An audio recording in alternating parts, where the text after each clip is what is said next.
Welcome to LyFiveElements, where we are dedicated to sharing the wisdom of traditional Chinese metaphysics with the world. Our mission is to teach complex subjects like the 4 pillars of destiny, also known as Bazi, Qi Feng Shui, and more in simple, easy to understand English. Subscribe and share our content to help spread this ancient knowledge. Your support is what drives us forward. We also offer personalized one-on-one consultations to guide you on your metaphysical journey. Feel free to leave a comment or contact us directly for more information. Thank you for being part of our community. Hello everyone, I'm Marvin. Welcome to our intermediate course on the 6 clashes among the earthly branches. The ancient masters observed long ago that when certain characters encounter one another, they can produce special chemical reactions. Among the 12 earthly branches, there are 6 types of clashes. These are the Zi-Wu clash, Mao-You clash, the Yin-Shen clash, the Si-Hai clash, the Chen-Xu clash, and the Chou-Wei clash. So how can we remember them? Here, we divide the 12 earthly branches into 3 groups. Zi, Wu, Mao, and You are known as the 4 cardinals, also called the 4 peach blossoms. Why are they called the 4 cardinals? Let's take a look at the hidden heavenly stems contained within each of the 12 earthly branches. Among Zi, Wu, Mao, and You, aside from Wu, which contains hidden thing fire and Ji earth, the others are as follows.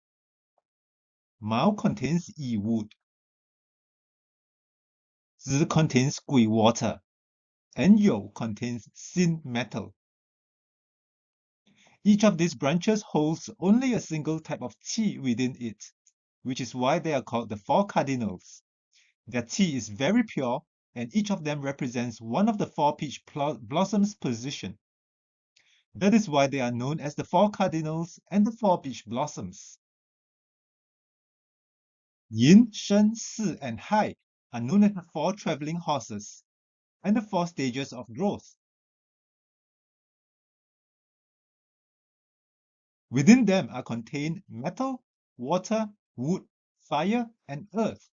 And from this, countless combinations of the 5 elements can be generated. This is why they are called the 4 stage of growth. In addition, they also represent the traveling horse. Generally, when Yin, Shen, Si, and Hai clash with one another, it is known as traveling horse in clash, which indicates matters of going out, frequent movement, or traveling to distant places. Then, Pen, Xu, Chou, and Wei are all earth in nature. They are known as the 4 graves and also the 4 storage branches.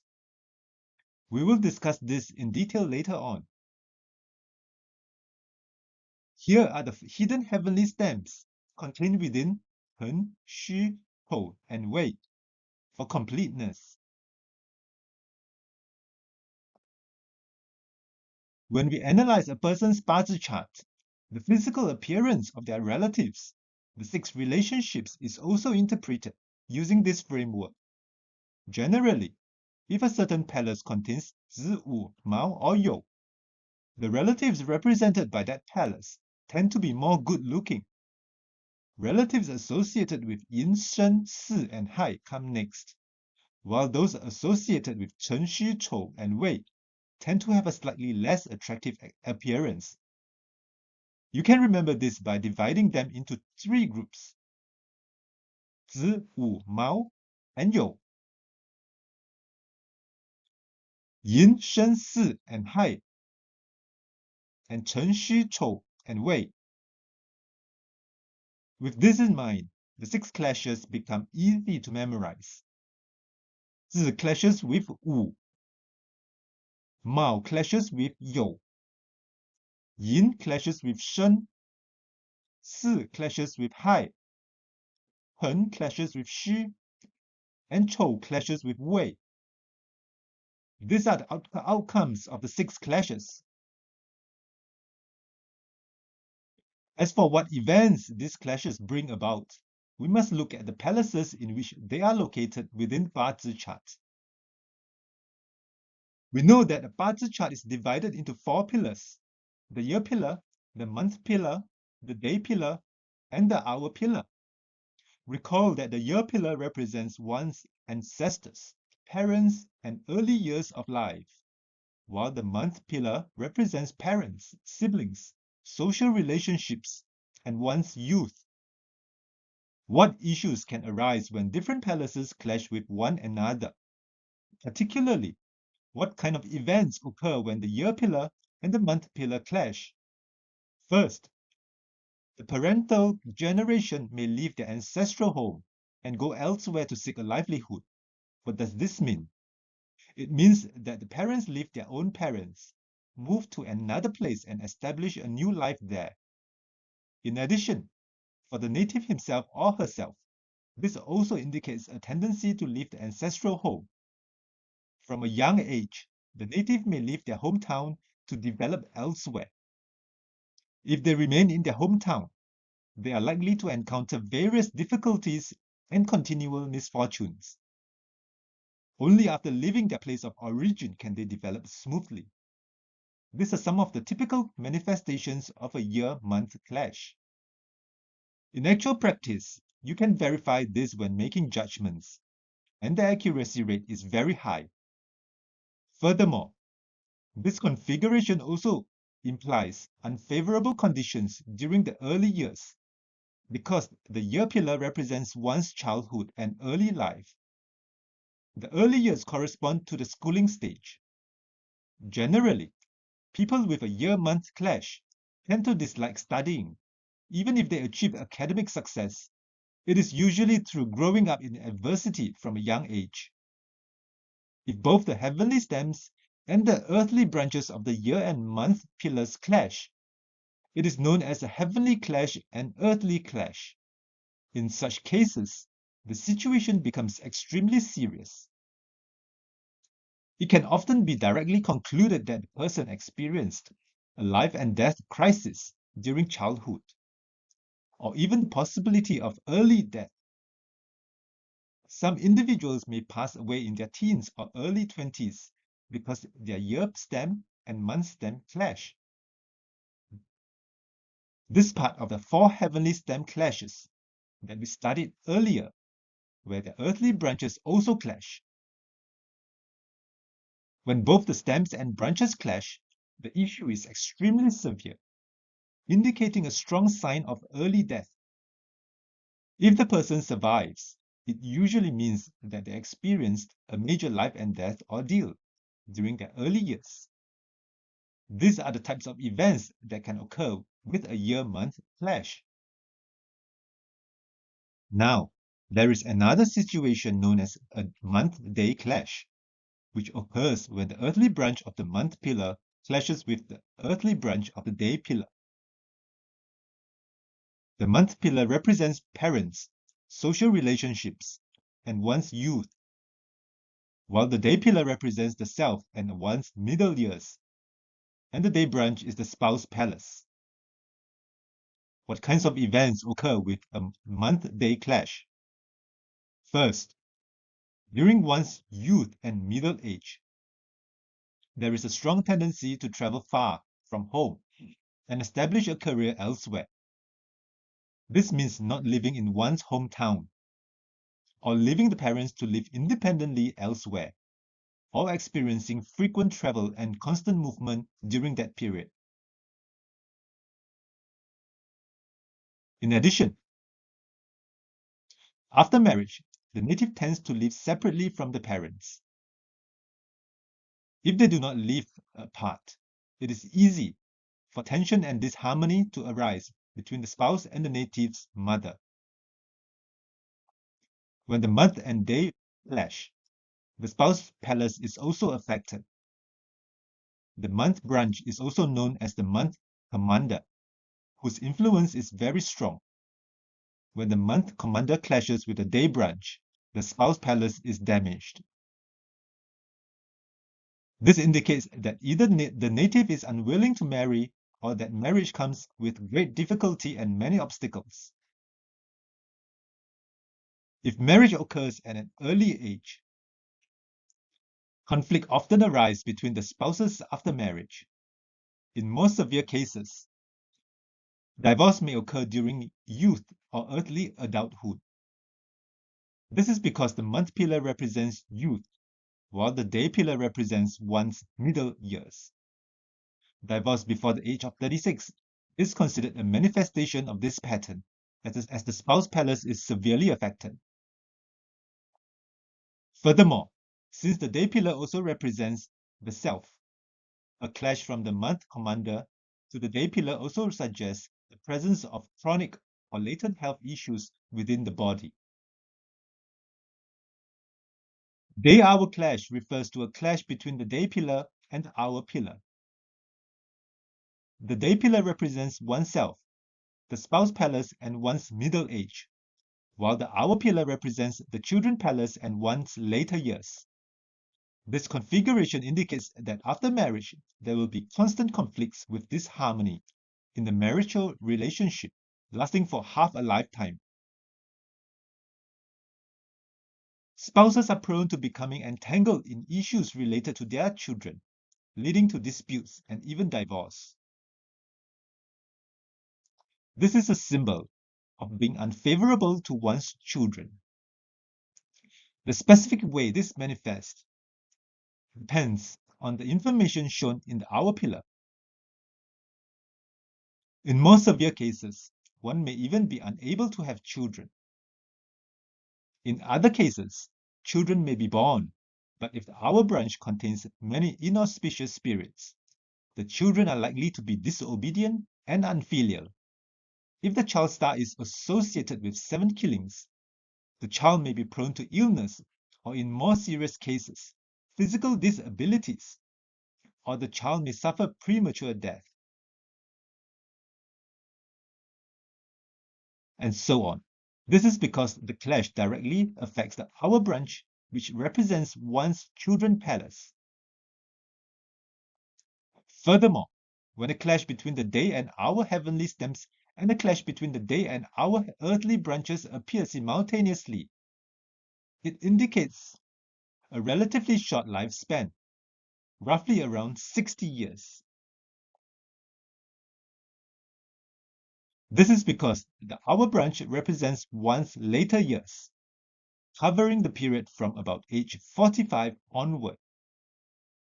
When the hour branch is clashed, health in later life tends to be poor, suggesting a short lifespan. In addition, a year-day clash refers to a clash between the year pillar and the day pillar, with the month pillar standing between them. Do not assume that because there is a pillar in between, the clash no longer exists. It merely weakens the force, but the essential nature of the clash is still present. The year pillar represents ancestors, parents, and one's early years, while the day pillar represents oneself, the spouse palace, and one's middle age. This implies that the native does not receive support from ancestral foundations, has no inherited property left to them, and cannot rely on their ancestors, namely grandparents, for assistance. In many cases, it also indicates that during middle age, the native tends to leave the place where they grew up and goes elsewhere to live and develop, because the day pillar represents one's middle years. The year pillar also represents parents, indicating that the spouse does not get along with the native's parents. It further signifies that ancestral elders clash with the native. Only if the ancestral elders pass away early can the native grow up in good health. Moreover, this year-day clash suggests that the native has a poor relationship with their grandparents, is not particularly filial toward them, and such information may manifest. If the year stem is the 7 killings of the day master and the earthly branches of the year, and they are also in clash, it can be concluded that the native will encounter life and death calamities during childhood or adolescence.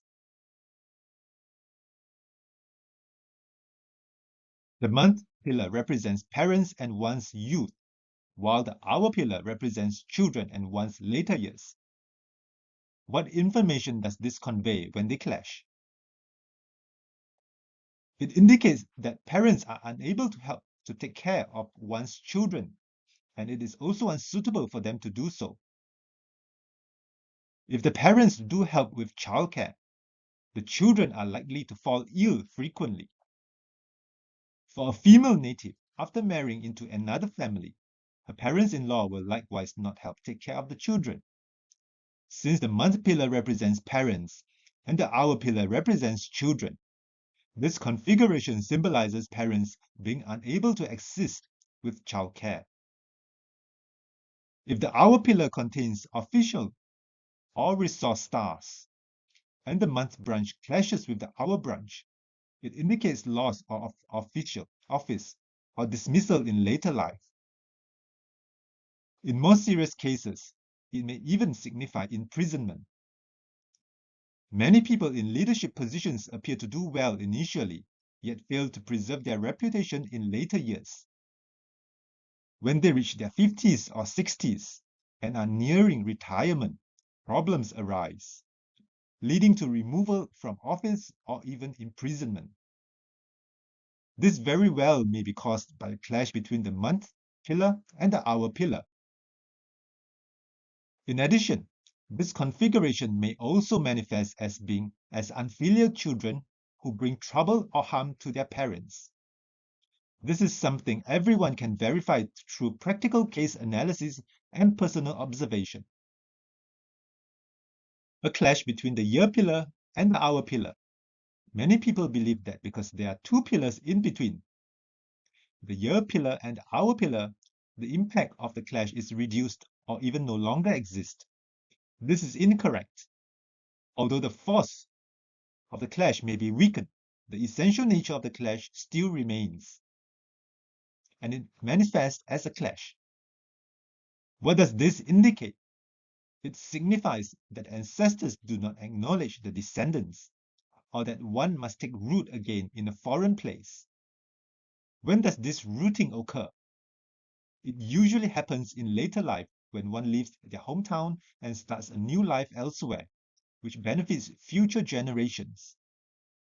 It also implies that descendants are unwilling to return to the ancestral hometown.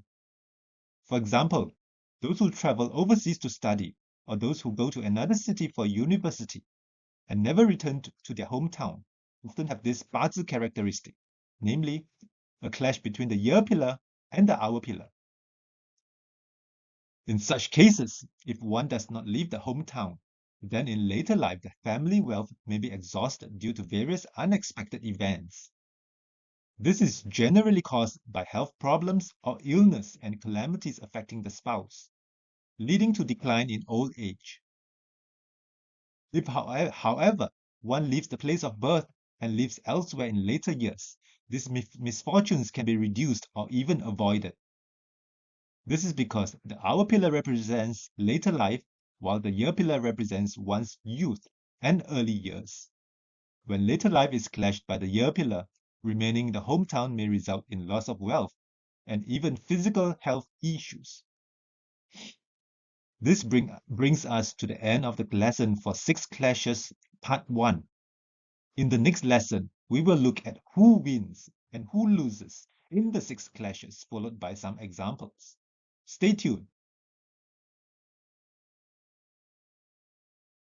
Don't miss out. Hit subscribe and share to join us on this incredible journey of discovery. Your support fuels our passion to keep creating. Any questions or need personalized guidance? Leave us a comment or get in touch. We'd love to hear from you. Thanks for being part of the LyFiveElements family. If anything is unclear, feel free to drop a comment below. I would love to discuss and explore these topics with you. And for those of you who want to understand your Bazi chart but find the learning process too complicated, you can always message me for a one-on-one consultation. Make sure to like, subscribe, and hit the notification bell. Your support truly motivates me to keep sharing this knowledge. See you in the next lesson.